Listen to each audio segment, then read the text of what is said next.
Hello friends, good morning.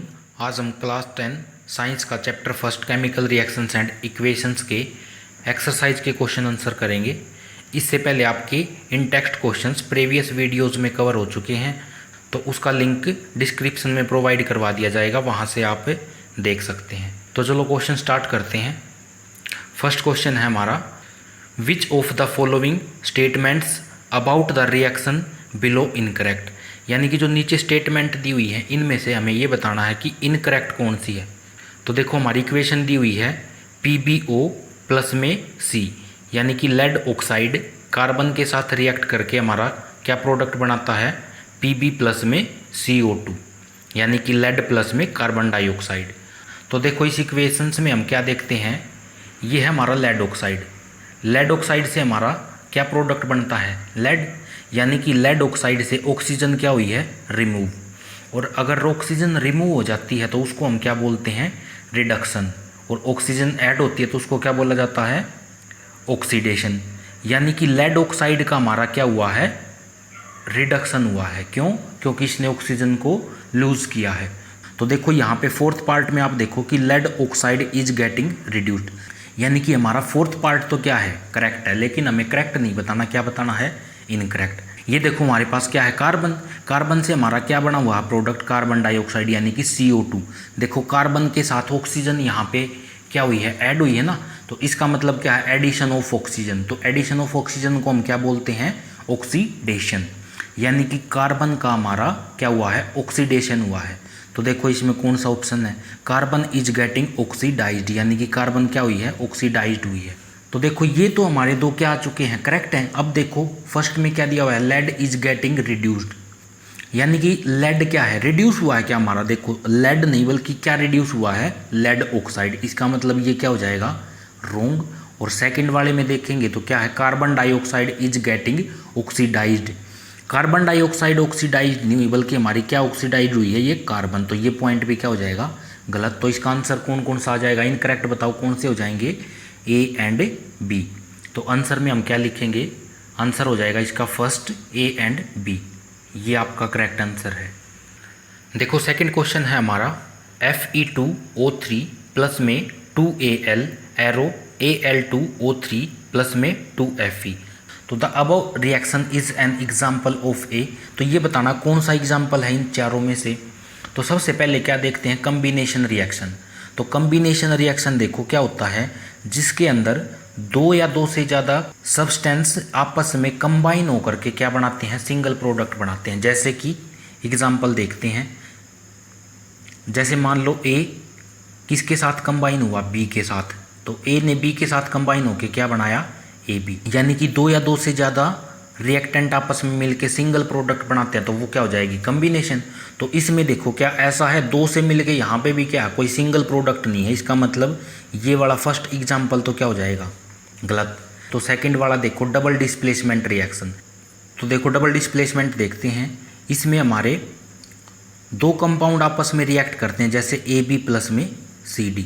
ये react करके क्या बनाते हैं, जैसे ये A एलिमेंट है, ये क्या करेगा करके यहाँ पे खुद लग जाएगा, और जो ये हमारा B है वो किसके साथ ऐड हो जाएगा, D के साथ। तो देखो इसमें दो एलिमेंट आपस में क्या हुए हैं, एक्सचेंज हुए हैं ना, A और C और B और D। तो हमारा प्रोडक्ट क्या बनेगा, AC प्लस में BD। इस एग्जाम्पल को और इस एग्जाम्पल को देखो, क्या दोनों के दोनों मैच होते हैं। यानी कि Al तो यहाँ पे आ चुका है, लेकिन देखो Fe के साथ कोई दूसरा कंबाइन होने के लिए नहीं है यहाँ पे, यानी कि ये इसका एग्जाम्पल तो नहीं होगा। तो सेकंड वाला भी क्या हो जाएगा हमारा, गलत। थर्ड वाला देखो, डीकम्पोजिशन रिएक्शन। डीकम्पोजिशन रिएक्शन का मतलब क्या होता है, इसके अंदर कंपाउंड जो होता है ब्रेक डाउन होकर के दो या दो से ज़्यादा क्या बना देता हमारे प्रोडक्ट। जैसे कि मान लो AB कंपाउंड है, ये ब्रेक डाउन होकर इसने क्या बनाया, A प्लस में B। क्या इसके अंदर ऐसा हुआ कि सिंगल रिएक्टेंट ब्रेक डाउन होके दो या दो से ज़्यादा प्रोडक्ट बनाता हमारा, देखो इसके अंदर तो ऐसा कुछ भी नहीं है। तो लास्ट हमारा क्या बच जाएगा, डिस्प्लेसमेंट रिएक्शन। तो डिस्प्लेसमेंट रिएक्शन देखो क्या होता है, जैसे मान लो हमारा एक कंपाउंड है AB, हम इसकी रिएक्शन करवाते हैं किसके साथ, C के साथ रिएक्शन करवाई जाती है इसकी। तो इसके अंदर क्या होगा, अगर ये मान लो C जो है मोर रिएक्टिव है किसके कंपैरिजन में, A या B में से, तो ये क्या करेगा, इसको रिप्लेस करके यहाँ पे खुद लग जाता तो क्या बनेगा हमारा CB प्लस में A को क्या कर देता है, ये रिप्लेस कर देता है, तो A अलग से हो जाएगा। तो इन दोनों इक्वेशंस को देखो, यानी कि ये देखो Al है, ये क्या है, मोर रिएक्टिव है किसके कंपैरिजन में, Fe के कंपैरिजन में। तो इसने क्या किया, Fe को रिप्लेस करके, तो ये क्या प्रोडक्ट बना Al2O3, और Fe जो है ये क्या हो जाएगा हमारा, रिप्लेस हो जाता है। कौन से वाला आंसर हो जाएगा इसका, डिस्प्लेसमेंट रिएक्शन। तो आंसर में हम क्या लिखेंगे, answer D is correct, displacement reaction. और ये जो चारों के चारों आपको रिएक्शन दी हुई हैं, इनके बारे में हम डिटेल से नेक्स्ट में क्वेश्चन आएगा उसमें हम अच्छे से कर लेंगे इनके बाय एग्जांपल कि ये रिएक्शंस क्या होती हैं और किसको बोलते हैं। यहाँ पे ये जर्नल फॉर्म से समझाया है आपको। थर्ड क्वेश्चन देखो क्या है, what happens when dilute hydrochloric acid is added to iron filing. यानी कि जब हाइड्रोक्लोरिक एसिड है वो हमारा आयरन फिलिंग के साथ ऐड किया जाता है तो हमें क्या देखने को मिलता है, टिक द करेक्ट आंसर, यानी जो आंसर है उसको आपने टिक करना। तो देखो क्या है, सबसे पहले क्या दिया हुआ है, डाइल्यूट हाइड्रोक्लोरिक एसिड। तो हाइड्रोक्लोरिक एसिड का फॉर्मूला आपको बताया था, क्या होता है, HCl। ये तो हो गया हमारा हाइड्रोक्लोरिक एसिड। इसकी रिएक्शन करवानी है किसके साथ, आयरन के साथ। तो आयरन को हम क्या बोलते हैं, Fe। तो ये दोनों आपस में रिएक्ट करके क्या बनाएंगे, ये देखो जो Fe है वो हाइड्रोजन से क्या है, मोर रिएक्टिव। तो ये हाइड्रोजन को क्या कर देता है, यहाँ से रिप्लेस कर देगा।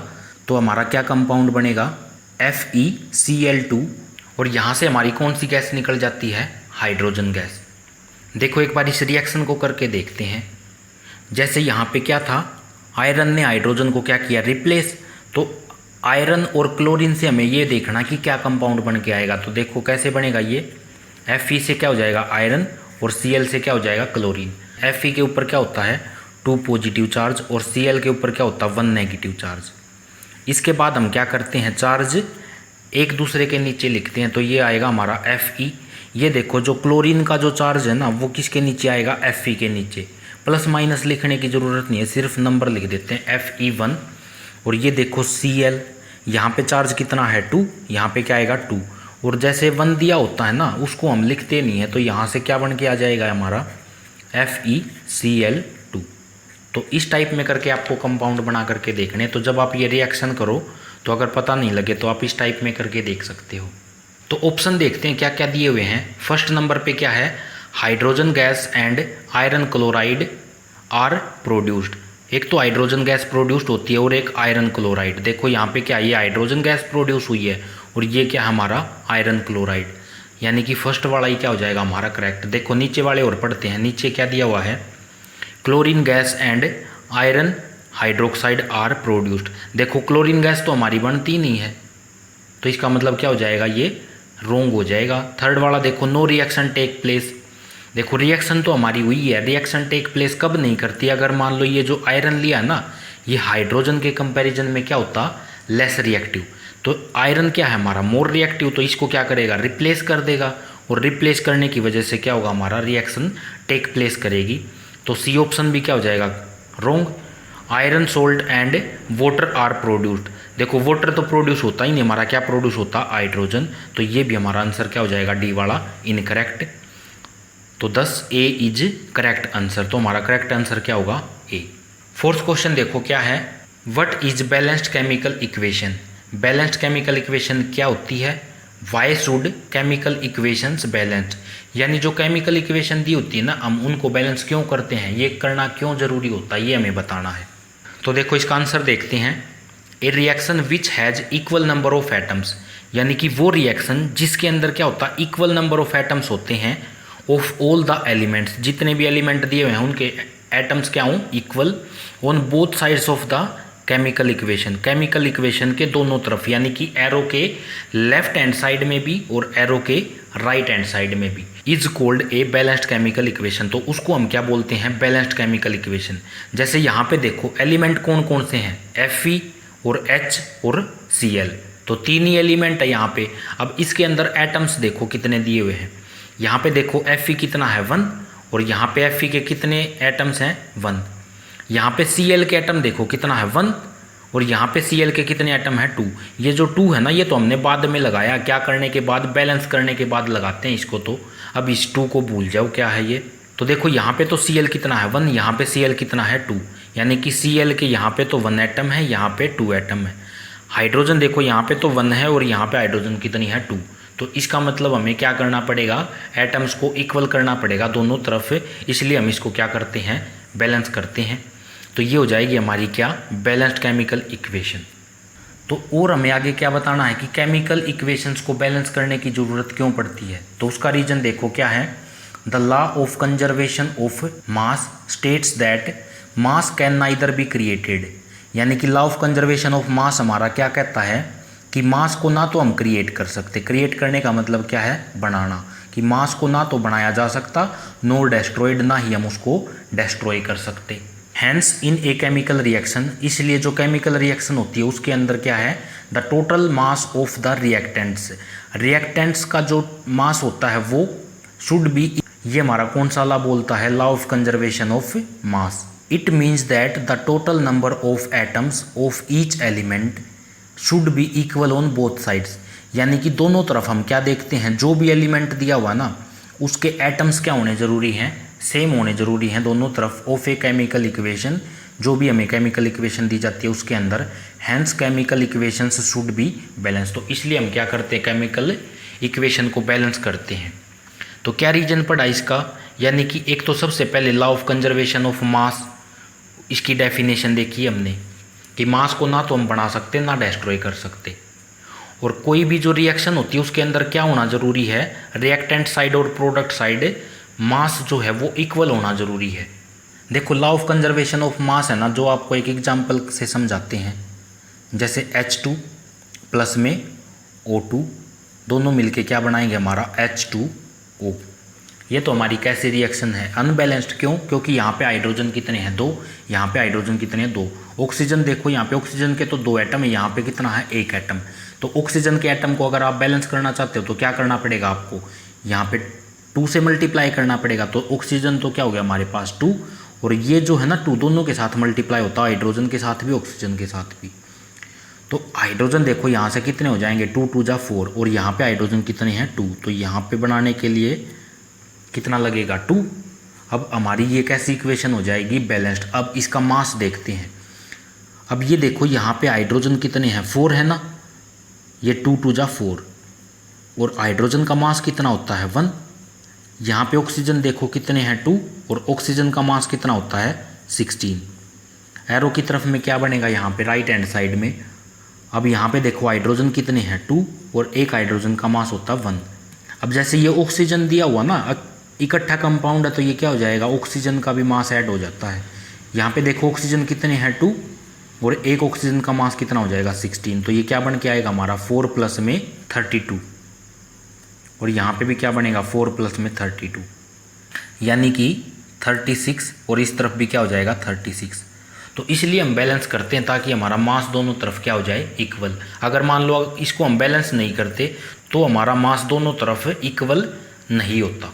क्वेश्चन नंबर 5 देखो क्या दिया हुआ है, translate the following statement into chemical equations, यानी कि नीचे जो भी स्टेटमेंट दी हुई है उसको आपने केमिकल इक्वेशंस के अंदर ट्रांसलेट करना, उससे इक्वेशन बना के दिखानी है आपको, फिर उसको क्या करना है, बैलेंस।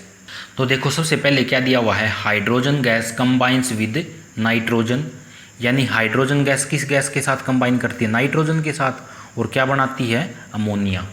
तो देखो हमारा क्या दिया हुआ था, हाइड्रोजन, हाइड्रोजन को किससे रिप्रेजेंट करते हैं H2 से, नाइट्रोजन को किससे लिखते हैं N2।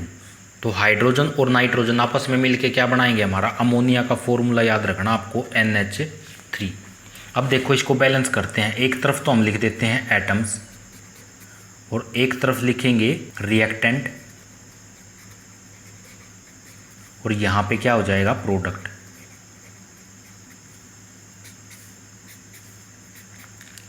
अब ये देखो एटम कौन कौन से हैं यहाँ पे, एक तो हाइड्रोजन है और एक नाइट्रोजन, 2 ही एटम है ना यहाँ पे। तो ये देखो रिएक्टेंट साइड में हाइड्रोजन कितने हैं 2, तो यहाँ पे लिख दिया 2, और प्रोडक्ट साइड में कितने हैं यहाँ पे 3। नाइट्रोजन देखो यहाँ पे कितने हैं 2, प्रोडक्ट साइड में नाइट्रोजन कितने हैं 1। तो सबसे पहले हम क्या देखते हैं, बड़े वाला नंबर उठाते हैं, इन चारों में से बड़ा नंबर बताओ कौन सा है 3, यानी कि सबसे पहले हम क्या करेंगे, हाइड्रोजन को बैलेंस करते हैं। जैसे मान लो अगर इसको आप 2 से मल्टीप्लाई करोगे तो क्या बन के आएगा, ये 6, तो आपको क्या करना पड़ेगा, प्रोडक्ट साइड 2 से मल्टीप्लाई करना पड़ेगा। तो ये देखो प्रोडक्ट साइड तो हमारी ये है, हाइड्रोजन जिसमें दिया हुआ है, तो इसको किससे मल्टीप्लाई करना है, 2 से। तो ये देखो 3 2 जा कितने हाइड्रोजन बन गए हमारे, 6। तो यहाँ पे 6 कैसे बनेंगे रिएक्टेंट साइड में, किससे मल्टीप्लाई करना पड़ेगा, यहाँ पे 3 से मल्टीप्लाई कर दोगे तो क्या बन जाएगा हमारा 6। तो देखो ये 3 से मल्टीप्लाई कर दिया, 3 2 जा 6। अब देखो जब हमने यहाँ पे 2 से मल्टीप्लाई किया तो जो ये 2 है ये नाइट्रोजन के साथ भी मल्टीप्लाई हुआ है, तो यहाँ पे प्रोडक्ट साइड में नाइट्रोजन के साथ में भी 2 से मल्टीप्लाई कर दिया, तो इज इक्वल टू में ये कितना हुआ 2। अब लेफ्ट हैंड साइड में देखो कितने दिए हुए हमारे नाइट्रोजन के एटम 2, और यहाँ पे भी कितने हैं 2 और 2। तो इस टाइप में आपको बैलेंस करके दिखानी इक्वेशन। तो फर्स्ट का आंसर क्या हो जाएगा, 3H2 प्लस में N2 एरो 2NH3। सेकेंड देखो क्या दिया हुआ है, hydrogen sulphide gas burns in air to give water, यानी हाइड्रोजन सल्फाइड गैस को हम क्या करते हैं, बर्न करते हैं एयर के अंदर। चलो इस इक्वेशन को बैलेंस करके देखते हैं। H2S प्लस में O2 एरो H2O प्लस में SO2, ये इक्वेशन थी ना हमारी। तो सबसे पहले यहाँ लिखते हैं हम एटम्स, यहाँ हो जाएगा रिएक्टेंट, नेक्स्ट हो जाएगा प्रोडक्ट। तो ये देखो एटम कौन कौन से दिए हुए हैं, एक तो हाइड्रोजन है, एक सल्फर है और एक ऑक्सीजन। ये देखो रिएक्टेंट साइड में हाइड्रोजन कितने हैं यहाँ पे 2, और प्रोडक्ट साइड में कितने हैं हाइड्रोजन 2। सल्फर देखो रिएक्टेंट साइड में कितना है 1, यहाँ पे कितना है 1। ऑक्सीजन देखो यहाँ पे कितना है 2, और प्रोडक्ट साइड में कितना है यहाँ पे 1 ये है और 2 ये है, यानी कि 1 और ये 2। जैसे ये यहाँ पे लिखा ना ऑक्सीजन 1 और 2 अलग अलग करके, तो आप अलग अलग ही लिखना, उससे आपको बैलेंस करने में आसानी हो जाती है। तो ये देखो यहाँ पे हाइड्रोजन और सल्फर तो क्या है बैलेंस, ऑक्सीजन को बैलेंस करके देखना है। तो सबसे पहले हम क्या करेंगे, जो भी ओड नंबर दिया होता है ना उसको हम 2 से मल्टीप्लाई करके देखते हैं। तो ओड नंबर कितना है यहाँ पे 1, इस ओड नंबर को कर दिया हमने 2 से मल्टीप्लाई, तो कितना बनेगा ये 2। तो ये 2 और 2 कितना हो जाएगा, 4 ऑक्सीजन हो जाएंगे ना। तो देखो जहाँ पे एक नंबर, जहाँ पे एक एटम था ना ऑक्सीजन का, उसको 2 से मल्टीप्लाई करो, तो ये कर दिया हमने 2 से मल्टीप्लाई जहाँ पे एक ऑक्सीजन था, तो ये बन गए हमारे 4। अब यहाँ पे 4 कैसे बनेगा, इसको किससे मल्टीप्लाई करना पड़ेगा 2 से, तो 2 दूनी 4, यानी कि रिएक्टेंट साइड ऑक्सीजन को 2 से मल्टीप्लाई करना है। तो ये क्या है, रिएक्टेंट साइड में इसको 2 से मल्टीप्लाई करोगे तो 2 2 जा 4, तो ऑक्सीजन तो हमारी बैलेंस हो चुकी है।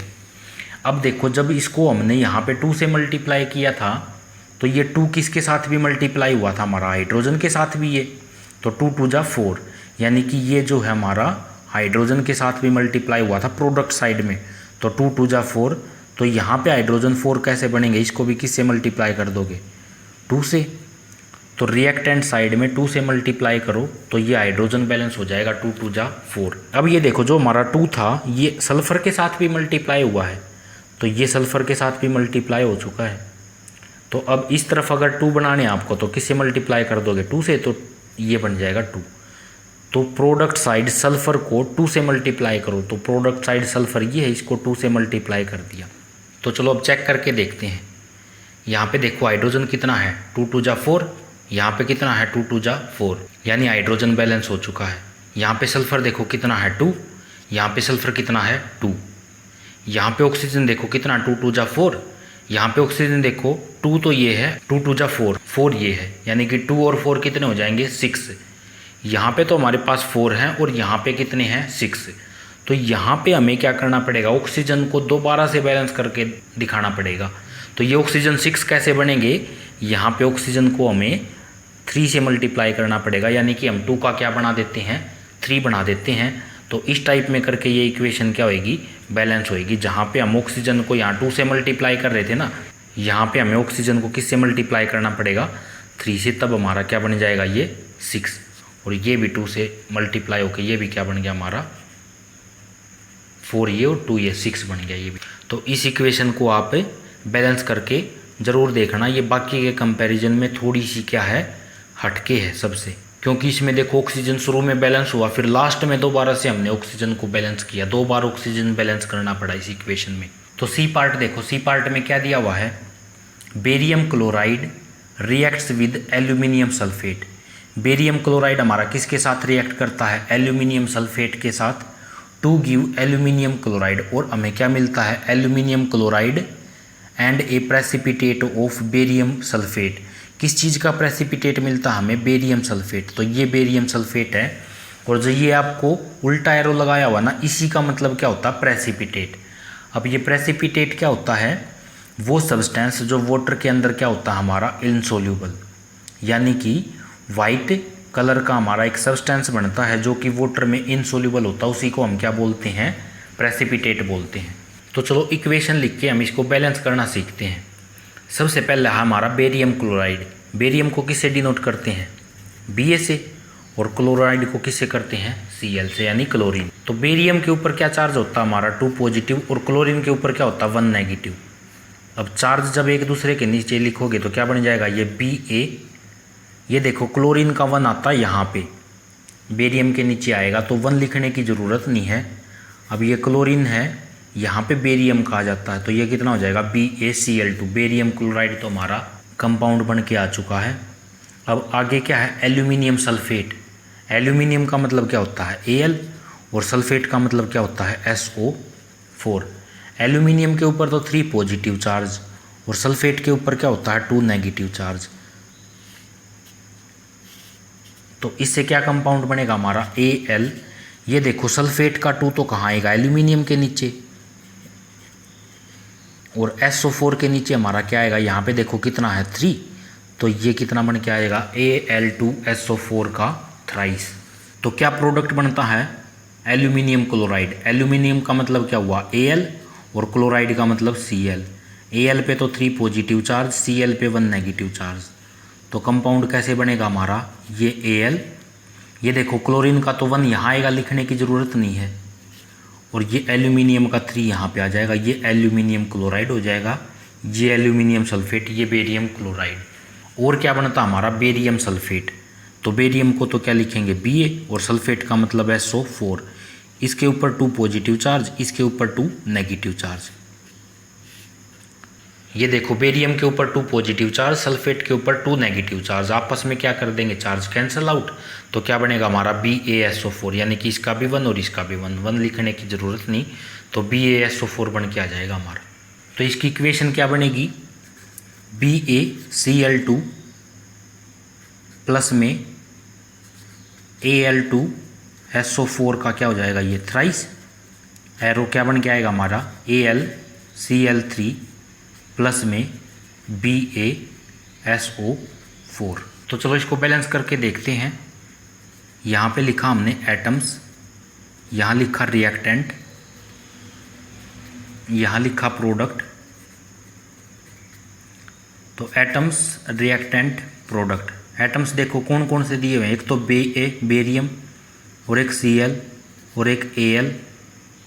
ये जो सल्फेट है ना, अगर आप चाहो तो सल्फर और ऑक्सीजन को अलग अलग भी लिख सकते हो, या फिर SO4 यहाँ पे भी है और SO4 यहाँ पे भी, इकट्ठा लिखना चाहो तो आप इकट्ठा भी लिख सकते हो। तो चलो हम इकट्ठा लिख लेते हैं, उससे थोड़ा सा क्वेश्चन करने में आसानी हो जाएगी, SO4।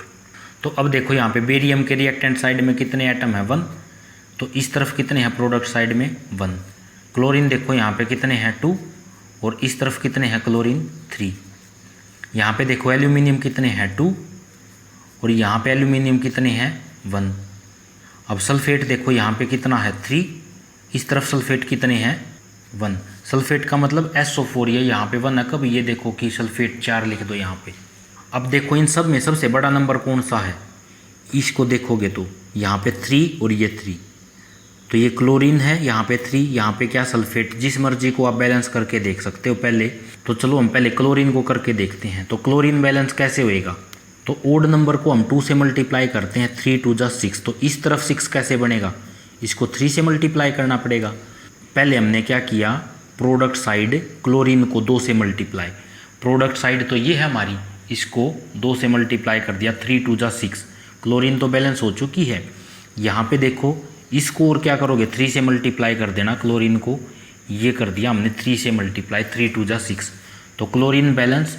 अब ये देखो जो 2 से मल्टीप्लाई किया था ये एल्यूमिनियम के साथ भी हो जाएगा मल्टीप्लाई, तो यहाँ पे हमने लिख दिया ये 2, एल्यूमिनियम के साथ क्या हो गया, ये मल्टीप्लाई में। तो ये देखो एल्यूमिनियम यहाँ भी 2 है, यहाँ भी 2, एल्यूमिनियम भी बैलेंस हो गया। अब ये देखो यहाँ पे हमने 3 से मल्टीप्लाई किया था ना रिएक्टेंट साइड में, तो बेरियम के साथ भी ये क्या हो जाएगा 3 मल्टीप्लाई, तो ये लिख दिया 3 बेरियम के साथ मल्टीप्लाई करके। अब ये देखो कि बेरियम यहाँ पे कितना है 1, तो ये कैसे होएगा 3, इसको कितने से मल्टीप्लाई कर देंगे 3 से, ये कर दिया प्रोडक्ट साइड में 3 से मल्टीप्लाई। अब ये देखो सल्फेट के साथ भी मल्टीप्लाई हुआ ना ये साथ में, तो सल्फेट के साथ भी मल्टीप्लाई होकर ये कितना बन जाएगा 3। अब चेक करते हैं, बेरियम तो कितना 3, यहाँ पे भी 3, क्लोरीन कितना 6, यहाँ पे भी 6, एल्यूमिनियम कितना 2, यहाँ पे भी 2, सल्फेट कितना 3 और 3। तो इस टाइप में करके आपको ये बैलेंस करके दिखानी है इक्वेशन। आज का हम लास्ट क्वेश्चन करते हैं। डी पार्ट क्या है, potassium metal react with water. Potassium को किससे डिनोट करते हैं, के से। ये वाटर के साथ रिएक्ट करके क्या बनाती है हमारी, टू गिव पोटेशियम हाइड्रोक्साइड। ये क्या हो गया हमारा पोटेशियम हाइड्रोक्साइड, और कौन सी गैस निकलेगी, हाइड्रोजन गैस। देखो पोटेशियम को किससे डिनोट करते हैं, के से, और हाइड्रोक्साइड को किससे करते हैं, OH से। पोटेशियम के ऊपर 1 पॉजिटिव चार्ज, इसके ऊपर 1 नेगेटिव चार्ज। इस पॉजिटिव 1 से नेगेटिव का 1 क्या हो जाएगा, कैंसल आउट, तो क्या बनेगा हमारा KOH। ये बन गया पोटेशियम हाइड्रोक्साइड। तो चलो अब इसको बैलेंस करके देखते हैं। यहाँ पे के देखो कितना है 1, यहाँ पे भी के कितना है 1, यहाँ पे ऑक्सीजन देखो कितना है 1, यहाँ पे ऑक्सीजन कितना है 1, यहाँ पे हाइड्रोजन कितना है 2, इस तरफ हाइड्रोजन देखो 2 तो ये है। और तो हम क्या करेंगे, जहाँ पे ये 1 है ना, इसको 2 से मल्टीप्लाई कर देते हैं। ये कर दिया 2 से मल्टीप्लाई, तो हाइड्रोजन 2 ये और 2 ये कितना हो चुका है 4। तो यहाँ पे हाइड्रोजन 4 कैसे बनेगा, इसको किससे मल्टीप्लाई कर दिया 2 से। तो देखो हाइड्रोजन 4, यहाँ पे भी 2 ये और 2 ये 4, हाइड्रोजन बैलेंस हो चुका है। अब देखो ऑक्सीजन यहाँ पे कितना होगा, ये 2 से मल्टीप्लाई ऑक्सीजन के साथ भी हुआ, तो 2 ऑक्सीजन यहाँ पे होगा और 2 ही ऑक्सीजन यहाँ पे हो गया। अब ये देखो पोटेशियम यहाँ पे कितना बन चुका है 2, तो पोटेशियम को बनाने के लिए यहाँ किससे मल्टीप्लाई करना पड़ेगा 2 से। तो आपकी लास्ट में ये इक्वेशन बन के आएगी 2K प्लस में 2H2O एरो 2KOH प्लस में H2। तो आपके 5 क्वेश्चन कंप्लीट हो चुके हैं एक्सरसाइज के। इसके बाद नेक्स्ट वाली वीडियो में करेंगे हम क्वेश्चन। इन क्वेश्चंस की PDF आपको डिस्क्रिप्शन और कमेंट बॉक्स में प्रोवाइड कर दी जाएगी। डाउनलोड करके अपनी कॉपी में नोट डाउन कर लेना।